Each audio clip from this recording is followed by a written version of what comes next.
rekor sebagai pemimpin negara G20 atau G20 terpopuler dengan tingkat kepuasan publik tertinggi per April 2025. Menurut survei terbaru dari Rus Political Pulse, Presiden Prabowo Subianto memimpin peringkat global mengungguli Perdana Menteri India Narendra Modi, Presiden Amerika Serikat Donald Trump, serta Recep Tayyip Erdogan, Presiden Turki. Presiden Prabowo muncul sebagai pemimpin G20 terpopuler dengan perolehan 81%, disusul oleh Narendra Modi yang memperoleh 75%, dan di posisi ketiga ada Presiden Meksiko Claudia Sheinbaum dengan perolehan 66%.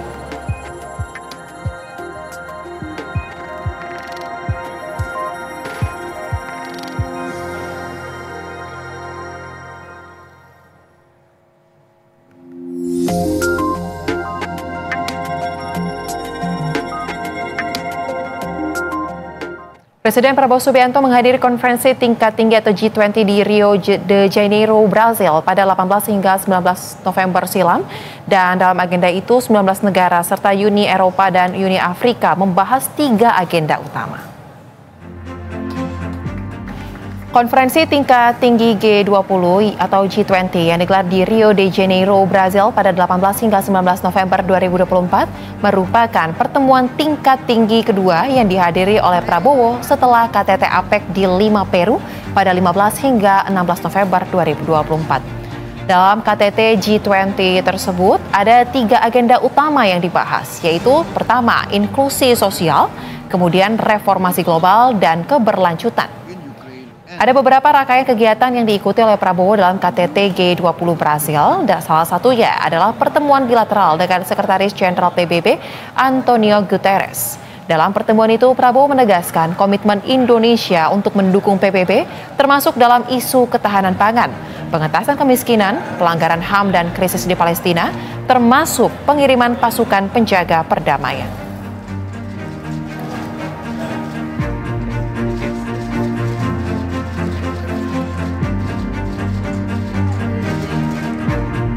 Dan langsung saja pemirsa, kita akan membahas terkait dengan hal ini bersama dengan sejumlah narasumber yang telah terhubung melalui sambungan virtual. Ada pengamat hubungan internasional dari Universitas Padjadjaran, Teuku Reza Shah, dan kemudian tenaga ahli utama dari Kantor Komunikasi Kepresidenan, Ujang Komarudin. Selamat malam Bapak-Bapak. Selamat malam Mbak Sasha, selamat malam Kang Teguh, Assalamualaikum. Baik, waalaikumsalam. Saya mau ke Kang Ujang terlebih dahulu. Kang Ujang, bagaimana PCO atau Kantor Komunikasi Kepresidenan melihat hasil survei ini? Apa sebenarnya kalau misalnya kita boleh berbangga ya, kira-kira kalau dianalisa apa yang membuat approval rating presiden ini lebih tinggi jika dibandingkan dengan pemimpin dari negara lain ya? Tentu banyak faktor yang bisa kita lihat dan bisa kita nilai. Ya, di antara beberapa faktor itu kami melihatnya bahwa Pak Presiden itu seorang pemimpin yang humble, pemimpin yang tegas, yang komunikatif, lalu juga banyak menghasilkan kebijakan-kebijakan yang dalam 6 bulan ini betul-betul kepentingan rakyat Indonesia. Dan ini kan menjadi sebuah catatan yang baik di dunia internasional. Misalkan makan bergizi gratis, cek kesehatan gratis, dan kebijakan-kebijakan yang betul-betul pro rakyat itu membuat Pak Presiden betul-betul dicintai bukan hanya di Indonesia tetapi juga di dunia internasional. Oleh karena itu tentu kami bersyukur, tetapi di saat yang sama kami juga ingin bekerja lebih baik lagi untuk memastikan apa yang menjadi cita-cita kita bersama untuk bisa menghadirkan Indonesia yang sejahtera dan kita bisa ikut terlibat aktif dalam konteks membangun perdamaian dunia, itu betul-betul bisa direalisasikan saat ini dan ke depan. Kami yakin juga bahwa figur sosok Bapak Prabowo, Bapak Presiden kita semua itu memang diterima di komunitas internasional. Bagaimana gaya kepemimpinannya yang unik, yang orisinil, yang apa adanya, yang tadi yang komunikatif, itu betul-betul menghadirkan sebuah nuansa baru bagi kepemimpinan dunia, dan ternyata itu diapresiasi oleh seluruh komponen bangsa Indonesia maupun komponen dunia. Oleh karena itu tadi Mbak Sosa berbangga, kami pun tentu juga berbangga, tetapi kami tentu harus terus bekerja lebih baik lagi untuk meningkatkan kesejahteraan rakyat. Di saat yang sama juga kami ingin terlibat aktif untuk perdamaian dunia, termasuk urusan Palestina. Baik, nah sekarang mungkin dari kacamata pengamat hubungan internasional, Pak Teguh Reza Shah, kita patut berbangga ya. Tetapi kalau Anda melihat seberapa penting sebenarnya hasil survei ini berimplikasi kepada posisi Indonesia di tataran global, dan apa yang Anda lihat menjadi pemantik atau pendorong mengapa Indonesia dengan raihan yang signifikan, Presiden Prabowo Subianto memimpin di angka 81%, meninggalkan pemimpin-pemimpin negara lain yang juga tergabung dalam G20 tersebut. Silakan Pak Teguh, analis Anda. Terima kasih. Ini berita yang mengejutkan, membanggakan, dan juga menyejukkan ya. Karena Presiden Indonesia ini mendapatkan tingkat kepuasan yang tertinggi. Dan pesaing-pesaing beliau itu bukan main-main. Dan kalau saya merujuk pada statement Kang Ujang, kata kuncinya itu sangat mendasar itu. Humble, tegas, komunikatif, pro rakyat, kemudian menggelorakan makan bergizi gratis. Dan juga saya boleh izin tambahkan salah satu ya, ini keterlibatan beliau dalam banyak konferensi tingkat tinggi dunia ya. Namun sebenarnya angka ini akan bisa kita buat lebih berdaya saing kalau peringkat ini juga memasukkan negara-negara lain seperti Brazil, Kanada, Cina, Jepang, Rusia, Saudi Arabia, Afrika Selatan, Korea Selatan, dan juga Inggris. Sebenarnya hal ini sudah diduga ya oleh koran dari Singapura, The Straits Times, itu mengatakan bahwa Pak Prabowo ini punya potensi menjadi 10 tokoh dunia yang sangat berpengaruh. Jadi fondasinya sudah ada. Cuman apa yang membuat fondasi itu ya? Jadi saya coba melihat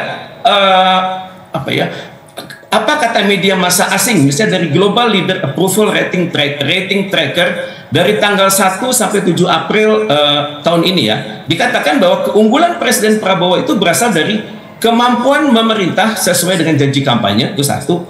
Kedua, kemampuan menjaga pemasukan dari sektor pajak. Kemudian kemampuan menarik sumber-sumber pemasukan baru, serta terjaganya stabilitas negara. Dan pada saat yang sama, media massa asing juga mengkritisi presiden mereka. Kenapa bisa tumbang oleh Pak Prabowo di level rating? Misalnya harian USA Today tanggal 27 April kemarin, itu mengatakan 100 hari pemerintahan Trump itu penuh dengan kelemahan, yakni tidak ada tingkat kepercayaan publik dan ini ratingnya jauh di bawah presiden-presiden Amerika Serikat yang terdahulu, dan aturan-aturan tarif yang dikemukakan oleh Trump itu sangat mengagetkan masyarakat Amerika Serikat sendiri.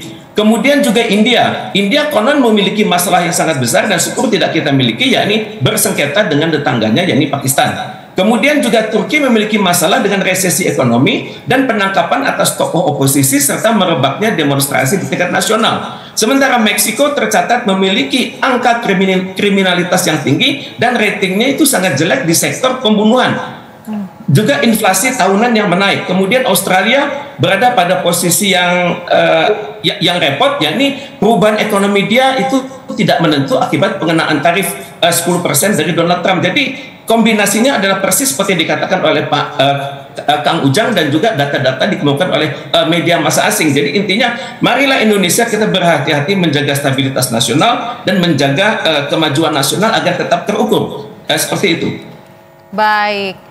Nah, kemudian Kang Ujang, tadi ada tambahan yang menarik bahwa ternyata kalau dilihat dari hasil survei dari media luar negeri, ada Global Leader Rating Trader ya tadi kalau nggak salah kata Pak Reza, ini terkait dengan kemampuan menepati janji sesuai dengan janji kampanye, menjaga stabilitas, dan juga hingga mampu untuk menarik sumber-sumber pendapatan negara dari beberapa hal yang lain. Ini kan menjadi capaian penting ya, dan ini sangat bagus sebenarnya.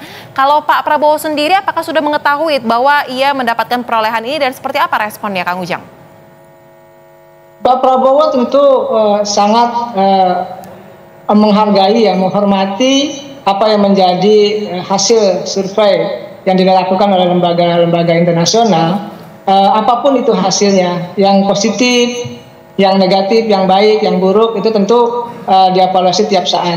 Apa yang menjadi catatan dari lembaga-lembaga dunia melahirkan hasil keputusan yang terkait dengan approval rating itu tentu menjadi catatan yang berharga bagi Bapak Presiden, termasuk juga bagi seluruh komponen bangsa. Dan apa yang disampaikan oleh Kang Teguh tadi ya sangat luar biasa bagaimana titik tolak dari ini semua, bagaimana stabilitas Indonesia yang begitu stabil, ekonomi juga stabil, masyarakat juga saat ini merasakan program-program prioritas ya unggulan dari Bapak Presiden. Bagaimana kita selalu menghadirkan 8-17-8 ya, 8 itu astacita yang harus betul-betul bisa direalisasikan.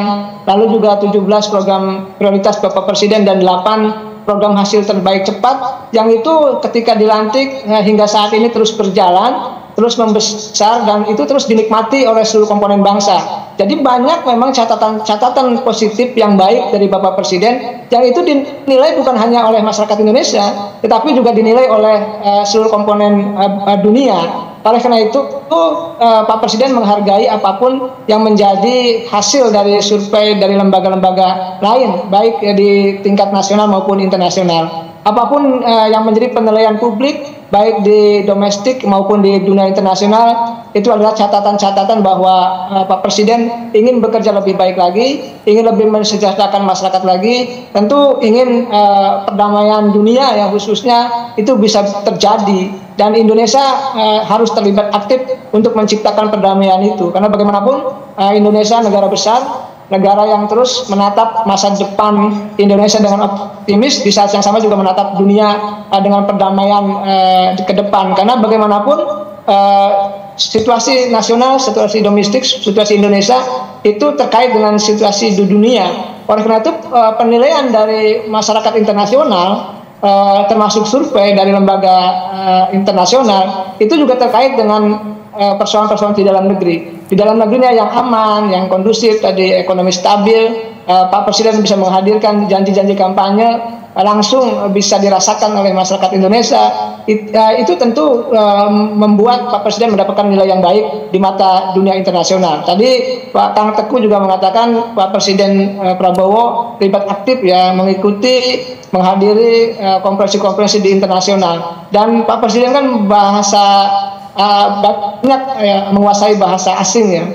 Tentu ini juga akan menjadi modal sebagai bagian daripada untuk menghadirkan diplomasi yang komunikatif tadi. Baik, nah Pak Reza, sekarang jika kita lihat capaiannya sudah baik nih, ini masih belum sampai 1 tahun pemerintahan lah, masih baru beberapa bulan. Lantas seberapa signifikan ya kira-kira jika kinerja baik ini, persepsi publik yang baik ini bisa dikelola dengan sedemikian rupa, mampu meningkatkan posisi Indonesia di tataran internasional, apalagi kan Indonesia di bawah kepemimpinan Pak Prabowo Subianto ini memiliki banyak juga target-target di agenda-agenda internasional, salah satunya yang dari tadi Anda berdua sempat singgung adalah terkait dengan mewujudkan perdamaian dunia, apalagi di Timur Tengah. Apakah Indonesia bisa akan mewujudkan menjadi salah satu mediator untuk terjadinya perdamaian dunia ini dengan persepsi publik yang semakin baik di kancah internasional tersebut, Pak Reza? Silakan. Terima kasih. Teorinya itu mengatakan kebijakan luar negeri itu berawal dari rumah ya. Tadi Kang Ujang sudah dengan tegas mengatakan konsistensi kita dengan astacita. Itu tepat sekali. Dalam hal ini, semua unsur-unsur astacita itu hendaknya benar-benar kita praktekkan di dalam negeri, dan juga hal ini kalau kita berhasil terapkan dan kita komunikasikan dengan luar negeri, itu bisa menghasilkan suatu dampak yang luar biasa. Misalnya di dalam negeri untuk astacita pertama yakni Pancasila. Oke, Pancasila itu hendaknya kita bikin semakin kokoh, semakin konsisten, dan sesuai dengan praktek-praktek terbaik untuk demokrasi dan juga kemuliaan hukum dalam negeri. Ini untuk menjawab juga harapan Bung Karno dalam suatu naskah beliau yang berjudul Memory of the World, itu mengatakan bahwa Pancasila itu sebenarnya memenuhi kriteria untuk menjadi appendix dari Piagam PBB. Kemudian juga yang kedua, masih dalam astacita, dirasakan perlu memantapkan sinergi antara pertahanan, keamanan, dan kemandirian pangan, energi, air. Dan tentunya kalau diterapkan secara konsisten, maka ini adalah prinsip-prinsip kemandirian diharapkan mampu mendudukan Republik Indonesia sebagai negara yang tidak mengganggu lingkungan di sekitarnya. Kemudian untuk astacita yang ketiga, yakni mengutamakan mengikhtiarkan lapangan kerja. Tentunya kita harus laksanakan secara sistematis sehingga sejalan dengan cita-cita untuk meningkatkan daya saing bangsa sehingga terlahir nanti output orang-orang kita bekerja di luar negeri di sektor-sektor kerah putih, bukan kerah biru. Kemudian juga cita keempat, memperkuat pembangunan sumber daya manusia. Kemudian untuk itu tantangannya adalah diharapkan mampu meningkatkan daya saing bangsa, terutama sekali kaum wanita di Indonesia yang kreatif dan berbudaya tinggi, sehingga dapat dijadikan model pembangunan di negara-negara sedang berkembang. Jadi ada 8 cita.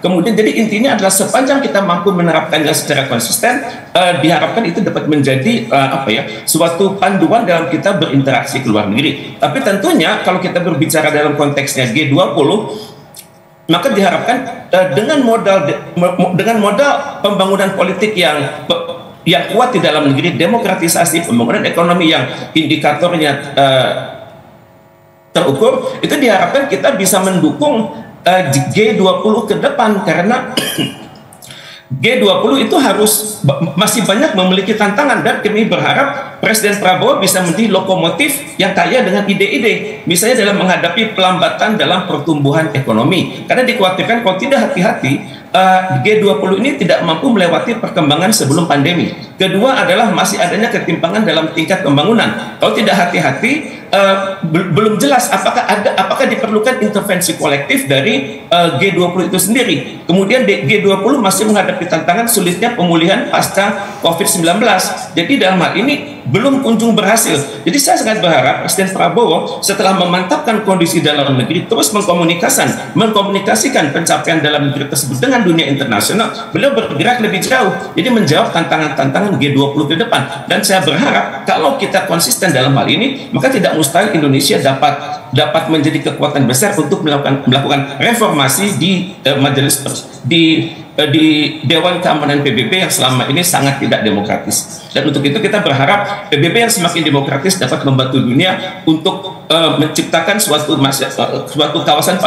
kawasan Timur Tengah yang lebih aman, damai, dan sejahtera. Baik, konsistensi ya Pak kuncinya untuk menjaga bagaimana pembangunan politik dan stabilitas di Indonesia terjaga, sehingga apa yang kita bawa keluar nanti bisa lebih kredibel lagi di mata dunia. Nah, tetapi saya ingin masuk sedikit lebih spesifik konteksnya sekarang terkait dengan geopolitik dunia yang bisa kita katakan baik-baik ya tidak juga, tidak baik-baik juga ya, memang benar seperti itu adanya ya. Nah, saya mau spesifik bahas terkait dengan dampak yang akan ditimbulkan atau yang sudah terjadi antara dua gajah yang sedang sempat bersih tegang saat ini walaupun setengah melanda ya, Amerika Serikat dan juga China. Ini kan sepertinya implikasinya juga cukup banyak kepada negara-negara di dunia. Nah, terkait dengan hal ini, bagaimana sebaiknya menurut Pak Reza Indonesia melalui Presiden Prabowo Subianto sebagai pemimpin kita menyikapinya agar bisa bertindak dengan tepat tanpa harus membuat di dalam negeri juga kita menjadi bingung seperti kehilangan arah, tetapi di luar negeri, di tataran internasional kita juga dapat menempatkan diri sebaik-baik mungkin. Seperti apa? Tidak selalu bahwa masa yang buruk itu menciptakan kebijakan yang buruk. Untuk Indonesia, saya sangat berharap bad time, good policy. Dalam arti kita sadar akan tantangan yang kita hadapi ya. Dan untuk itu kita sadar bahwa Indonesia harus menjawabnya secara kolektif. Secara kolektif itu maksudnya artinya adalah legislatif, eksekutif, yudikatif, juga termasuk parpol dan juga masyarakat umum, itu satu kata, satu perbuatan. Dan untuk itu hendaknya kebijakan luar negeri Presiden Indonesia itu sesuai dengan prinsip-prinsip Sandi Yuda, yakni pertama terorganisir. Jadi di semua kementerian dan lembaga itu punya job description dan job specification yang sama. Tidak rubah-rubah. Kemudian kita juga mengenali potensi diri, SWOT, strength, weakness, opportunities, dan threat. Kita kenali secara sepenuhnya, terutama sekali dengan Amerika Serikat. Kita harus jawab, punyakah kita kepentingan nasional dengan Amerika Serikat, terutama sekali kepentingan politik, ekonomi, sosial, budaya, pertahanan, dan keamanan. Jadi kalau kita tahu persis SWOT kita dan juga kita tahu persis SWOT dia, maka tentunya kita bisa berhadapan dengan dia dalam keadaan yang lebih stabil. Kita tidak perlu minder dari Amerika Serikat, karena Amerika Serikat berada pada posisi yang sedang melemah saat ini. Kemudian yang selanjutnya kita harus kuasai adalah data bank. Kita belum tentu memiliki bank data atas semua unsur-unsur ekonomi Indonesia, terutama sekali di sektor ekspor, impor, kemudian perdagangan, kemudian juga di sektor-sektor daya saing kita. Apakah kita memiliki comparative advantage, apakah kita memiliki competitive advantage dengan Amerika Serikat dan negara-negara lain di dunia. Jadi kalau kita memiliki Indonesia yang utuh, yang bersatu, yang solid, kemudian juga dipimpin oleh lead negotiator yang sangat konsisten, yang sangat galak dan memahami hukum internasional, hukum nasional, dan juga hukum di Amerika Serikat, dan juga kita mengerti bahwa kita membawa amanah gitu. Dalam berunding dengan negara manapun itu ada jutaan rakyat Indonesia yang nasibnya dipertaruhkan. Kita mundur saja 0,01%, itu sangat besar penduduk kita yang akan semakin terlunta-lunta. Dan yang terakhir, kita harus sabar. Perundingan itu tidak berarti harus selesai dalam waktu 24 jam, tidak. Masih ada waktu beberapa hari ke depan, dan untuk itu marilah kita mempersiapkan posisi bahwa Indonesia ini kredibel, dan juga Indonesia tidak saja tergantung pada Amerika Serikat. Kita hendaknya mampu mencari pasar-pasar tradisional baru. Kalau selama ini ada pasar tradisional, oke, kita cari pasar-pasar baru di Timur Tengah, di Afrika, dan di Latin Amerika, persis seperti kita simak dari perjalanan diplomatik Presiden Prabowo selama 100 hari terakhir. Dan saya sangat berharap dari kunjungan yang ke lintas benua tersebut akan terlahir banyak memorandum of understanding, banyak komitmen-komitmen yang bisa ditelusuri dan bisa ditindaklanjuti, sehingga pada saat apapun kata Amerika Serikat tentang kita nanti, entah apakah dari 32 jadi 45, jadi 47, ataupun turun ke 23, kita adalah bangsa yang tegak berdiri dan bangga bahwa kita adalah Indonesia adalah satu, dan Indonesia adalah tidak mudah ditekan oleh negara manapun. Baik, nah boleh ditanggapi nih Kang Ujang, perjalanan diplomatik Presiden Prabowo selama ia menjabat saat ini memang diakui cukup intens untuk membangun terkait dengan komunikasi dan juga relasi yang baik dengan banyak negara. Bahkan tadi Pak Reza bilang membuka peluang-peluang pasar baru di tengah kondisi geopolitik dan ekonomi global. Nah boleh diupdate mungkin bagaimana terkait dengan rencana Presiden Prabowo untuk menyikapi kondisi geopolitik global yang bisa berimplikasi kepada ekonomi di Indonesia. Kan tadi salah satu hal yang paling penting pada sorotan hari ini adalah adanya town hall meeting dan antara bersama dengan BUMN yang dihadiri juga oleh Presiden Prabowo. Kang Ujang, silakan. Pak Presiden tentu memperhatikan kondisi di dalam negeri maupun luar negeri.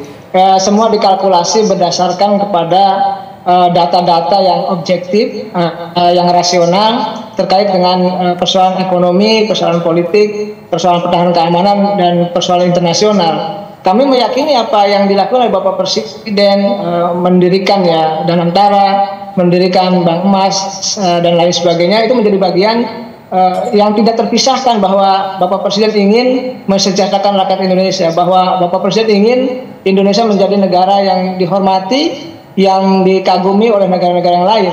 Dan diplomasi itu kan sudah menemui titik terang ya, bagaimana Bapak Presiden approval ratingnya sangat tinggi, 81% bahkan, itu jauh melangkahi atau melampaui dari presiden atau kepala negara yang lain. Oleh karena itu kami yakin apa yang menjadi kebijakan dari Bapak Presiden, apa yang menjadi langkah-langkah strategis, apa yang menjadi hal penting bagi bangsa ini yang dilakukan oleh beliau, itu adalah bagian daripada tidak lain dan tidak bukan untuk menjaga Indonesia dalam hubungan internasional agar betul-betul kita ini negara besar yang dihormati, yang membanggakan bagi rakyatnya, dan juga tentu tadi dikagumi oleh banyak negara lain. Dan dalam konteks kehormatan suatu bangsa, soal kedaulatan, soal harga diri, ini juga menjadi penting. Bagaimana Indonesia hari ini menatap masa depan yang cerah, yang gemilang, menghadirkan diplomasi yang luar biasa dari Bapak Presiden. Banyak berkunjung ke negara penting, di saat yang sama juga banyak dikunjungi oleh kepala negara yang lain. Begitu strategisnya Indonesia, oleh karena itu kami yakin apa yang menjadi arah strategis kebijakan Bapak Presiden hari ini ke depan itu mencerminkan bahwa Indonesia bukan hanya ingin bersatu di tingkat nasional, tetapi di saat yang sama juga kita semua kami ingin terlibat aktif dalam berkontribusi besar untuk menciptakan tadi perdamaian dunia, dan di saat yang sama juga ingin punya kontribusi besar juga bahwa ke depan keadilan itu betul-betul terjadi baik di tingkat nasional maupun di tingkat global. Oleh karena itu kami percaya apa yang dilakukan oleh Bapak Presiden ini menjadi jalan pembuka, jalan awal bahwa kita adalah negara yang betul-betul diperhitungkan oleh negara-negara lain. Bagaimana pandangan masyarakat internasional atau masyarakat dunia kepada Bapak Presiden dengan Indonesia begitu positifnya, begitu baiknya, dengan approval rating yang tinggi dari Bapak Prabowo, itu mencerminkan bahwa betul-betul Indonesia sudah dihargai dan dihormati oleh negara-negara yang lain. Oleh karena itu kita sebagai anak bangsa tentu juga perlu untuk membangun optimisme, membangun kebanggaan, membangun rasa nasionalisme, membangun rasa persatuan, bahwa sejatinya kita bangsa besar dan kita layak untuk bisa bersanding dengan negara-negara yang lain, dan kita adalah negara yang cukup kuat untuk bisa menjadi negara hebat, baik saat ini maupun ke depan. Baik, kita harapkan memang kinerja baik ini dapat terus dilanjutkan, dipertahankan. Indonesia menjaga stabilitas pembangunan politik dalam negerinya sehingga bisa menjadi modal untuk maju di kancah internasional lebih melesat lagi. Terima kasih kepada Teguh Reza Shah, pengamat hubungan internasional dari UNPAD, dan juga Kang Ujang Komarudin dari PCO Kepresidenan. Selamat malam Bapak-Bapak, selamat kembali beraktivitas. Selamat malam, terima kasih. Pak Sosa. Terima kasih, terima kasih Kang Ujang. Salam sunat.